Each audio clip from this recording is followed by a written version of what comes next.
The envelope didn't look important. That's what almost made me throw it away. Plain white. No logo on the front.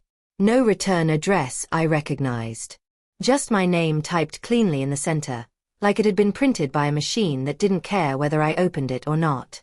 I set it on the counter with the rest of the mail and went about my evening. It wasn't until hours later, when the house was quiet and my mind finally had room to wander, that I picked it up again. Something about its weight felt deliberate. Inside was a folded statement. At first, I didn't understand what I was looking at. Columns of numbers. Dates stretching back years. A heading that read, Unclaimed Distribution Summary. I scanned downward, distracted, until one number caught my eye and refused to let go. $280,417.63. I sat down slowly. Not because I was excited. Because I was confused. I read the name at the top again. Mine. I turned the page, heart beginning to thud harder now. Dividend history. Reinvestments. Accumulated balances. And then the line that made my stomach drop. Status. Unclaimed. That word pulled me straight into a memory I hadn't touched in years. The day my aunt looked me in the eye and said, I closed all the accounts. There was nothing left. She'd said it calmly, confidently, like someone stating the weather. It was right after my father died. She was the oldest sibling. The organizer. The one everyone deferred to when paperwork needed handling. I'll take care of it, she'd said, waving me off gently. You don't need to worry about these things.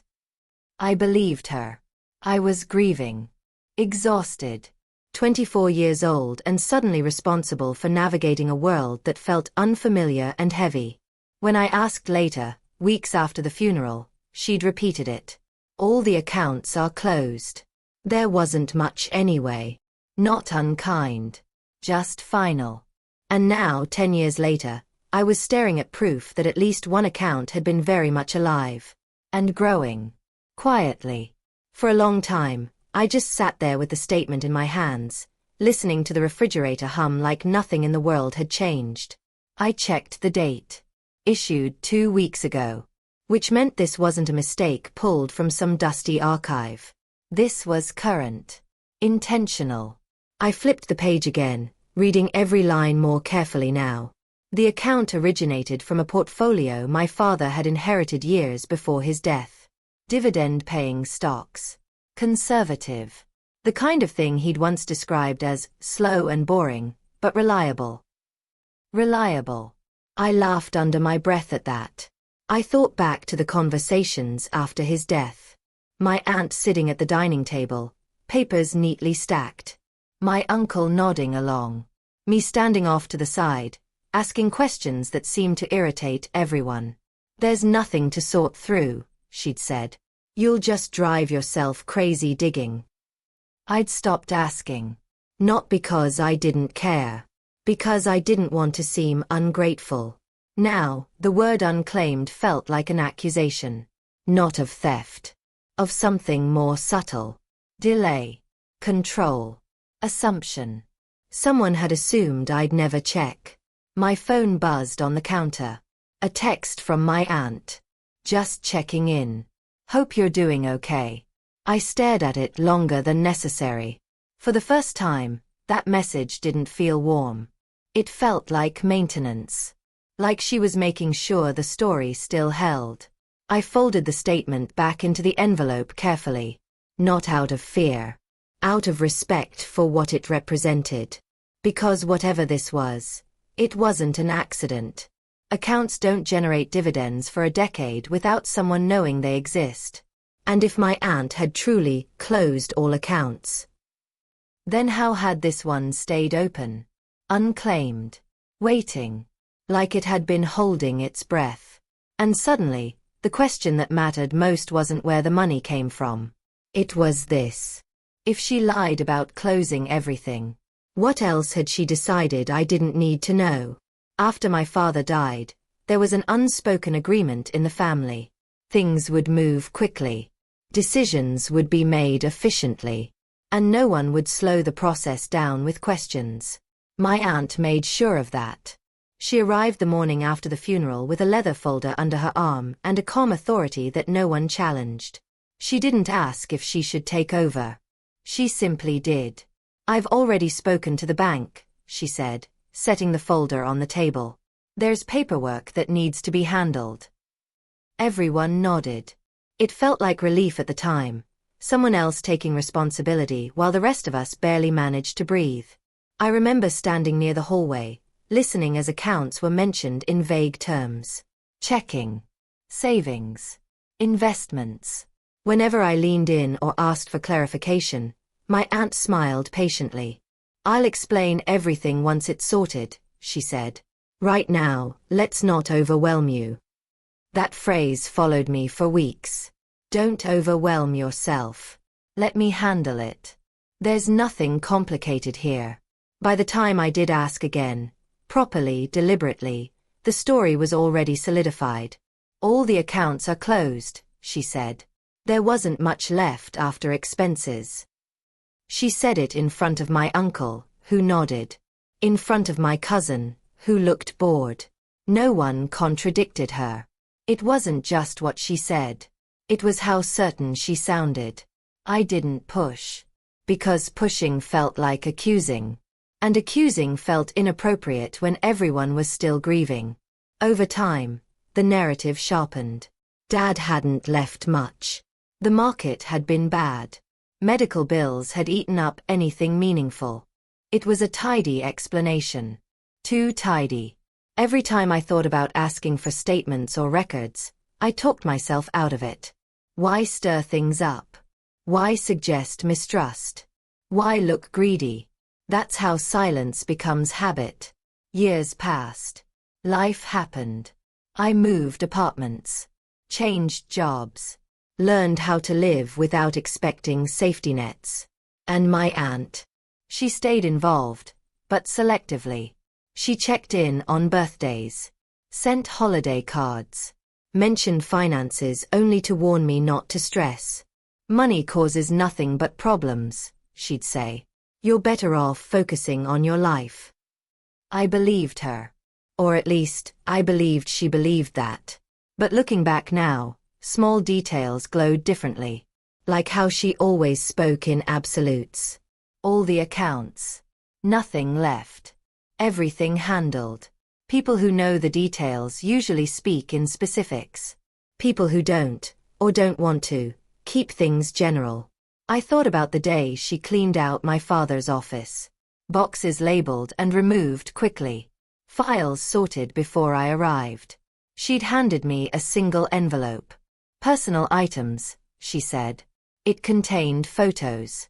Old letters. Nothing financial. At the time, I was grateful. Now, I wondered what else had passed through her hands before I ever saw it. The unclaimed dividend statement sat on my counter that night, heavy with implication. This wasn't about greed. It was about permission. About who had been allowed to know the truth, and who had been told it was simpler than it really was. And as I replayed those early conversations, one thing became uncomfortably clear. The story I'd been told wasn't meant to explain. It was meant to conclude. I didn't call my aunt. Not yet. Because if there was one thing I'd learned over the years, it was this. Once you reveal what you know, you lose the chance to see what people will admit on their own. So instead of confronting her, I followed the paper. The statement listed a custodian firm I recognized faintly, one my father used years ago. Conservative. Old-fashioned. The kind that still mailed things instead of pushing everything online. I called the number at the bottom of the page. After navigating a series of automated prompts, a man finally answered. Calm voice. Professional. Unhurried. "I received a statement for unclaimed dividends," I said carefully. "I believe it's related to an account in my name." He asked for verification. Date of birth. Address. My father's name. There was a pause. Then the sound of typing. "Yes," he said. "I see the account." My chest tightened. It was never closed? I asked. No, he replied. It's been active the entire time. Active. That word landed harder than the balance itself. The dividends were held because no distribution instructions were on file after your father's passing, he continued. So they accumulated. Who was listed as executor? I asked. He checked. Your aunt. Of course. Were statements sent out? I asked. Yes, he said. Annually. To the address provided. My aunt's address. Not mine. I thanked him and hung up, my hands steady now, not shaking like they had been when I first opened the envelope, because the confusion was gone. This wasn't oversight. It was management. I requested copies of the historical statements. All of them. They arrived by email within an hour. 10 years of quiet growth. 10 years of reinvested dividends. 10 years of silence, while the account did exactly what my father had designed it to do. Grow slowly, reliably, without drama. I scrolled through the documents late into the night. The balances climbed year by year. Not spectacularly. Just enough to matter. And with every page, one memory returned again and again. My aunt saying, "There wasn't much anyway." That sentence echoed now, stripped of its authority. Because, not much, doesn't turn into $280,000 by accident. I looked closer at the correspondence history. There it was. A note from the firm dated 8 years ago. Reminder. Beneficiary distribution instructions outstanding. No response recorded. Another note 2 years later. Second notice sent. No reply received. She hadn't responded. She hadn't closed the account. She'd let it sit. Unclaimed. Why? Because claiming it would have required transparency. Signatures. Documentation. Disclosure. Letting it sit kept things quiet. And quiet had always worked. I leaned back in my chair, staring at the ceiling. The anger I expected never arrived. What came instead was something colder and clearer. This wasn't about stealing. It was about deciding when I would be allowed to know my own financial reality. She hadn't taken the money. She'd taken the timeline. I thought back to all the years I'd made conservative choices. The risks I didn't take. The help I didn't ask for. The plans I downsized because I believed there was nothing backing me up. All while an account quietly accumulated in my name. Waiting. My phone buzzed again. Another message from my aunt. Just wanted to remind you I handled everything back then. You don't need to worry. I stared at it for a long moment. Then I placed the phone face down on the table. Because now I knew the truth. And truth has a way of making patience feel less like fear, and more like strategy. Once you know the truth, conversation changes. Not because you suddenly talk more, but because you stop filling the gaps for other people. I didn't confront my aunt right away. I let the knowledge settle into my posture, my tone, my silences. At the next family dinner, I arrived on time. Sat at the table. Listened. And for the first time, I noticed how often my aunt spoke for everyone. She ordered for the table. Answered questions directed at others. Corrected stories before they finished being told. She did it gently. Smoothly. Like someone used to being the final word. When finances came up, someone complaining about rising costs, she glanced at me. "At least you don't have to worry about old accounts," she said lightly. "We wrapped all that up years ago." Normally, I would have nodded. This time, I asked a question. "Which accounts?" I said. The table stilled, just slightly. "All of them," she replied quickly. "Your father's." I tilted my head. "Even the dividend portfolio?" She blinked. Just once. "There was no dividend portfolio," she said. I smiled politely. "I thought Dad mentioned one years ago." My uncle cleared his throat. My cousin looked down at her plate. My aunt recovered fast. He probably misspoke, she said. You know how memory works. I nodded slowly. I guess. The word hung there. Not accusation. Not agreement. Possibility. For the rest of the evening, she watched me differently. Not openly. Carefully. Later, she pulled me aside near the kitchen. You seem distracted lately, she said. Is something going on? I met her eyes. I've just been reviewing some paperwork. Her jaw tightened. What paperwork? She asked. Old statements, I replied. Things I never saw before. Her smile didn't reach her eyes. There's nothing worth revisiting, she said. Trust me. Trust. That word used to stop me. Now it sounded like a request. I do trust you, I said calmly. That's why I want to understand everything clearly. Her voice sharpened just a bit. You're digging into things that don't matter. Then it shouldn't be a problem, I replied. She didn't answer. Over the next few days, she called more often. Left voicemails if I didn't pick up. Sent messages reminding me how stressful finances could be, how grateful I should be that the past was settled. The certainty in her tone had changed. It was no longer declarative. It was defensive. And that told me everything. Because people who are sure of their version don't need to reinforce it. They assume it will hold. At night, I reviewed the account documents again. 10 years of growth. 10 years of silence. I drafted an email to the custodian firm requesting formal transfer of beneficiary access. Not aggressive. Procedural. The kind of step that can't be talked out of once it's taken. I didn't tell my aunt I'd sent it. I didn't need to. Because the moment the process began, her control over the story would start to slip. And I wanted to see what she'd do when certainty was no longer on her side. She called the next morning. Not casually. Not to check in. Straight to the point. I got a notice from the firm, my aunt said. They're asking about beneficiary access. I didn't respond right away. I let the silence stretch just long enough to be noticeable. Yes, I said finally. I requested it. Her tone sharpened. Why would you do that without talking to me first?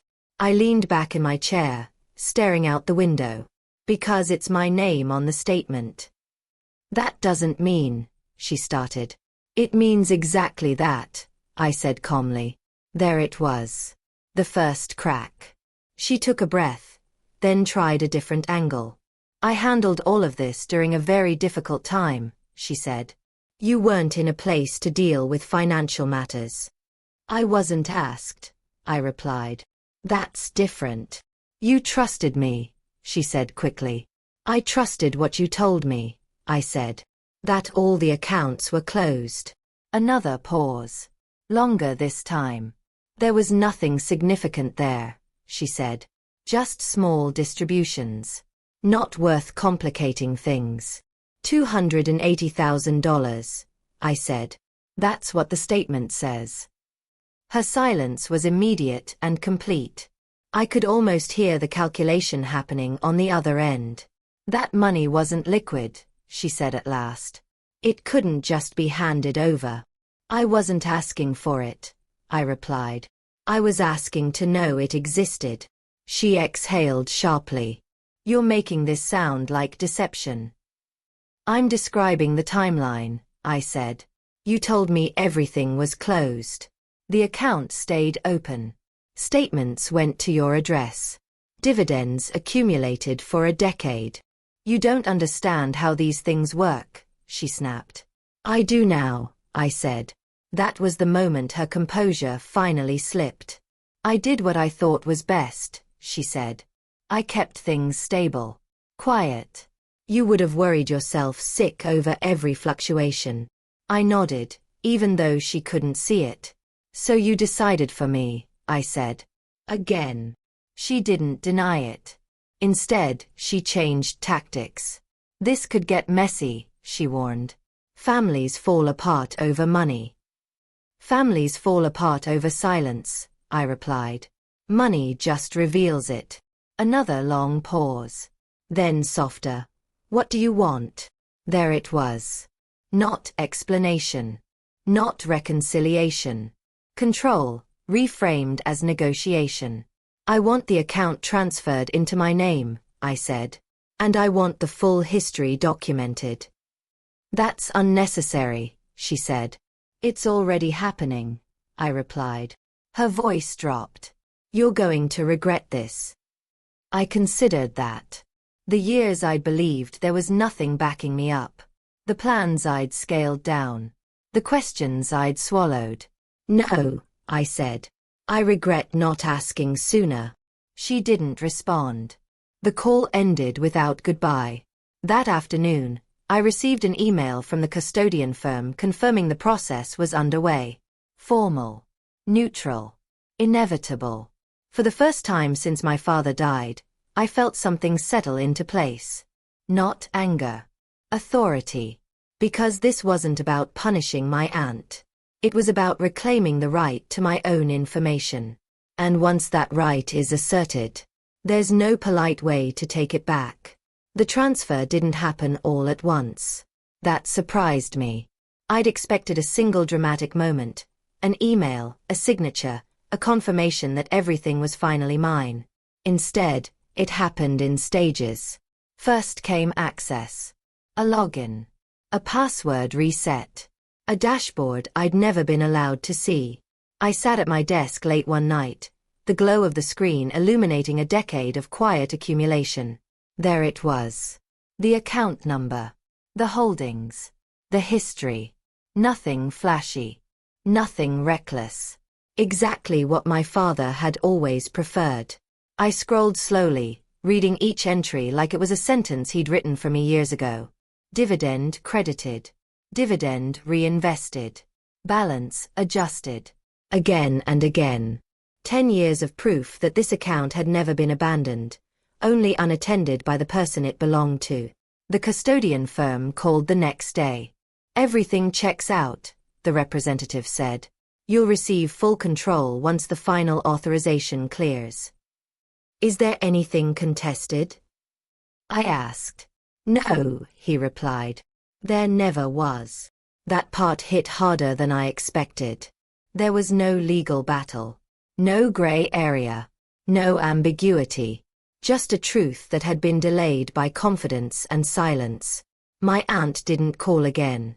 Not that week. Not the next. Instead, I heard through family channels. She's upset. She feels unappreciated. She says she was only trying to help. I let those words pass through me without catching. Because help doesn't require omission. And care doesn't need control. When the final confirmation arrived, formal notice that the account was fully transferred, I didn't celebrate. I closed my laptop and sat quietly for a long time. What I felt wasn't triumph. It was recalibration. For years, I'd made decisions based on absence. I'd learned how to be careful, how to expect less, how to tell myself that stability was something other people inherited. Now I understood something fundamental. Stability had existed all along. It just hadn't been shared with me. I paid off what needed paying. Not impulsively. Not dramatically. Just enough to remove the background noise that had followed me for years. Then I did something that surprised even me. I didn't tell most people. Not because I was hiding. Because the loudest part of this story had already ended. The truth didn't need witnesses. It just needed to be acknowledged. One evening, weeks later, my aunt finally sent a message. I hope you're happy. I stared at it for a long moment. Then I typed back. I'm informed. That was the difference. Happiness fades. Information changes everything. Because once you see the full picture, you don't argue about what should have been. You decide what comes next. And for the first time since my father died, that decision was entirely mine. When people hear about the money, they assume that's the ending. They imagine relief, vindication, a neat moral with numbers attached. But that's not what stayed with me. What stayed was the realization that for 10 years, I lived inside a version of reality that wasn't fully mine. Not because the truth was hidden beyond reach, but because someone decided when I was ready to know it. That's a subtle kind of power. And once you notice it, you start seeing it everywhere. I thought about all the moments I'd minimized my needs. All the times I'd said, "It's fine, I'll figure it out," because I believed there was nothing behind me. All the choices shaped by the assumption that whatever my father left was already gone. That assumption had been wrong. But more importantly, it had been useful. Useful to someone who wanted order. Useful to someone who didn't want questions. Useful to someone who mistook control for responsibility.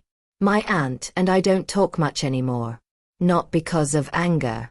Because something essential changed the moment the truth stopped needing her permission. At family gatherings, conversations are careful now. Neutral. Polite. No one jokes about accounts. No one waves away questions. No one tells me, "Don't worry about it." They don't need to. I worry about things differently now. Not with fear, but with clarity. Sometimes I think about my father, and how deliberate he was with his finances. How he believed in slow growth, patience, and leaving things better than he found them. He didn't design that portfolio for drama. He designed it for continuity. And continuity doesn't disappear just because someone says it's over. It waits. The $280,000 isn't what changed my life. What changed my life was the moment I realized that silence can be a decision, and not always a kind one. That asking questions isn't disloyal. That wanting to understand doesn't make you difficult. And that information, once reclaimed, doesn't need to be defended. It stands on its own. My aunt once said, "Everything's been taken care of." She was wrong. Some things were only postponed. And the most important one, the truth, was never closed at all. Thanks for listening. Don't forget to subscribe for more stories like this.